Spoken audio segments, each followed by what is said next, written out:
friends, Peggy Hall back with you from thehealthyamerican.org. You know that Bill Gates is funding a program over at Harvard University for solar radiation management.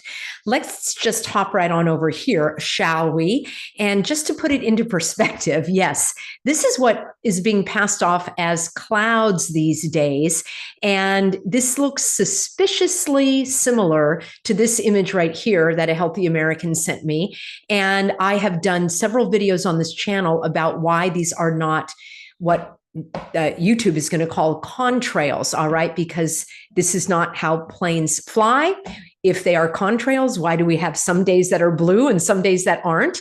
And if they are contrails, the entire sky would be filled and not just a few. So I have many objections to that over at my Substack as well. Let's take a look at this. I want to bring you, I've got a couple of things here for you. Oh, we'll take a look at that in just a moment. Here's what I want. All right.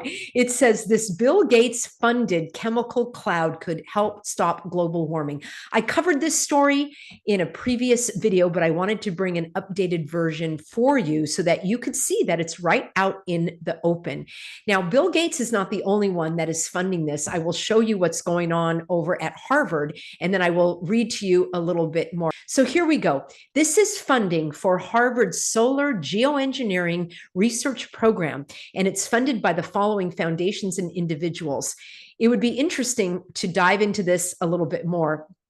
I do want to talk about this Pritzker Innovation Fund in an upcoming video, talk about transforming business. We'll look at that. And wouldn't you know, there's Bill Gates, Granny Gates there, and many more. Here is what is going on. Geoengineering is conventionally split into two broad categories. The first is carbon geoengineering, often called carbon dioxide removal, because don't you know, removing carbon dioxide is so good for the planet. That way, plants and trees have nothing that they can take in for their photosynthesis. Oh yes, and didn't you know, like this beautiful plant that I have behind me, it needs three things in order to thrive. It needs oxygen, it needs sunlight, actually, it needs carbon dioxide, and it needs sunlight, and it needs water, and it takes carbon dioxide, sunlight, and water, and its byproduct is oxygen. That's why we need more green plants and more carbon dioxide to actually improve the climate on our earth and to improve our yield of crops and so forth. So they want to get rid of carbon dioxide. Oh, guess what? I forgot to mention. We're made of carbon dioxide. That's pretty good, isn't it? All right, let me continue here. So carbon geoengineering seeks to remove carbon dioxide from the atmosphere, which would address the root cause of climate change, which has never been proven. The accumulation of carbon dioxide in the atmosphere. In the chain from emissions to concentrations to temperatures to impacts, it breaks the links from emissions to concentrations. All right, so that's one thing they want to do is get rid of the CO2. And the other thing here is the solar geoengineering. It seeks to reflect a small fraction of sunlight back into space or increase the amount of solar radiation that escapes back into space to cool the planet. Solar engineering does not address the root cause of climate change. It instead aims to break the link from concentrations to temperatures, thereby reducing some climate damages. And of course, these graphics are hogwash. If you wanted to look at them a little more carefully, I will leave a link for you here, and I will just continue to read for you. It says that there are several proposed solar geoengineering technologies. These include marine cloud brightening, cirrus cloud thinning, space-based techniques, space-based. How do you like them apples? Stratospheric aerosol scattering, among others. Marine cloud brightening would attempt to brighten marine clouds to reflect more sunlight back into space. Because obviously we don't need sunlight on the planet, as I just explained. Certainly we don't need it to grow food or to tan our skin so that we can actually create our own cholesterol that we need in our body is created, and vitamin D, I should say, is created in conjunction with cholesterol through sunlight. So yes, those are necessary, dare I say, essential components in our body. Cirrus cloud thinning would attempt to reduce the thin, high-altitude cirrus clouds to emit more long-wave radiation from the Earth. to space. Space-based technologies would attempt to reflect a small fraction of sunlight away from the Earth by positioning a sun shield in space. Lastly, and here is the money maker, stratospheric aerosol scattering would introduce tiny reflective particles such as sulfate aerosols or perhaps calcium carbonate into the upper atmosphere where they could scatter a small fraction of sunlight back into space. All right, there is a technology fact sheet that they have. And again, I will leave this for you over at my Substack, which is peggyhall.substack.com. And this is it from Harvard Kennedy School for Science and International Affairs, Solar Geoengineering Fact Sheet. And this, I will also leave a link for you. The Bill Gates funded chemical cloud could help stop global warming. Now, this was back in 2019, but there is more and more information coming out. This is from Scientific American, and this was February of 2024. So this is basically 5 weeks ago at the time of this broadcast. It says solar engineering looks to Silicon Valley for new wave of funding.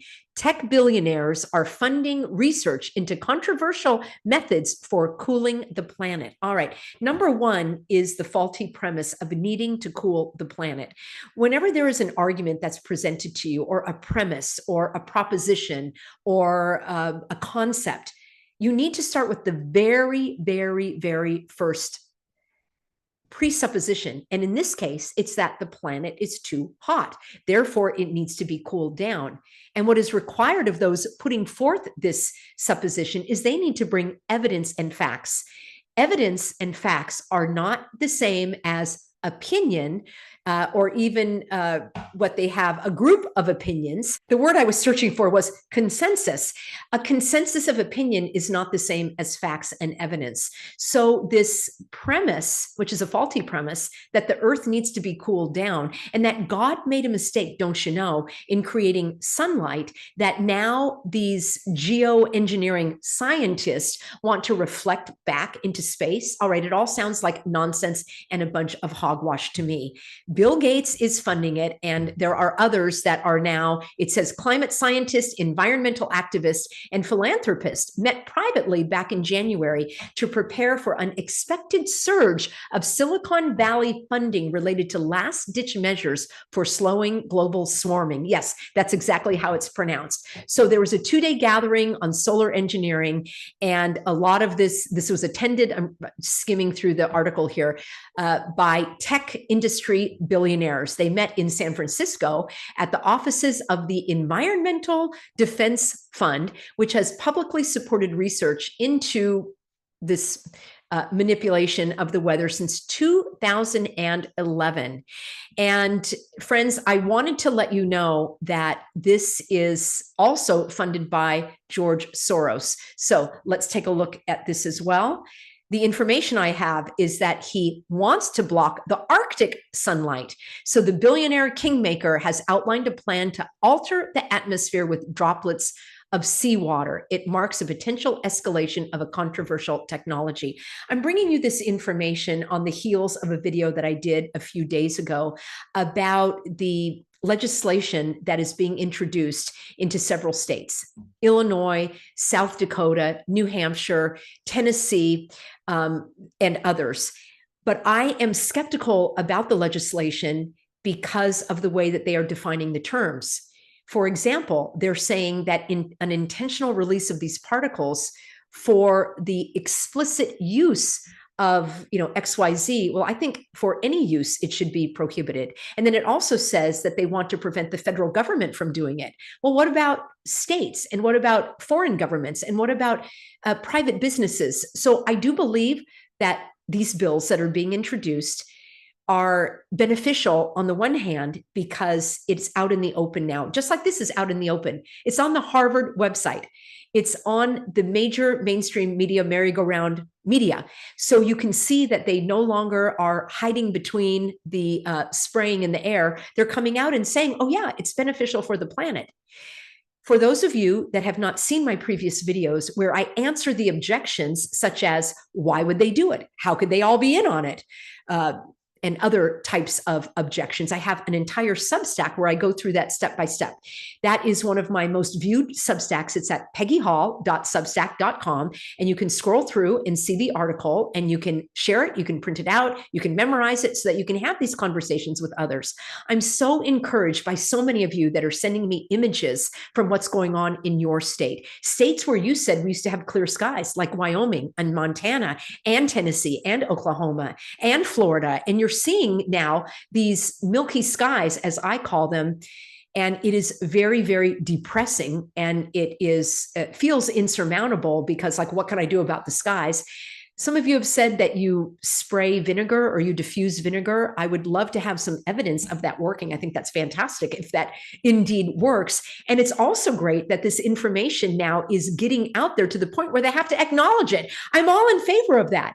But we need to remain diligent and vigilant, because it may be that these bills that are going to be, ideally, in the hopes of these legislators, that they're going to be passed into law, we have to make sure that when they say, pollution causing activities, that they're not going to lump in you driving your gas powered vehicle, or you using a lawnmower, or running your air conditioner, or having a gas powered barbecue grill, or breathing oxygen, or having a pet, or raising livestock. Mark my words, all of that in their incrementalism could be targeted to say these are pollution causing activities. We've passed a law and you are violating the law. So we need to keep an eagle eye on these bills. If you are in these states, and again, I will link the video for you below in the bills that I covered very briefly. Some of you have asked me for a deeper dive. I will do that in the coming days. But for now, just be aware that this is out in the open, and Granny Gates is one of the leading individuals that is funding this. Some of you said, Peggy, why do you call Bill Gates Granny Gates? Well, let's just do this as we close out. You tell me. There's something very, how do I say, feminine about one of these individuals. And there's something very masculine about one of these individuals. That's about as far as I can go on this channel. So you tell me, which has the feminine, soft, sort of, essence, and which has the more aggressive, masculine appearance. All right. Oh, and there, of course, in the background, we've got our New World Disorder logos.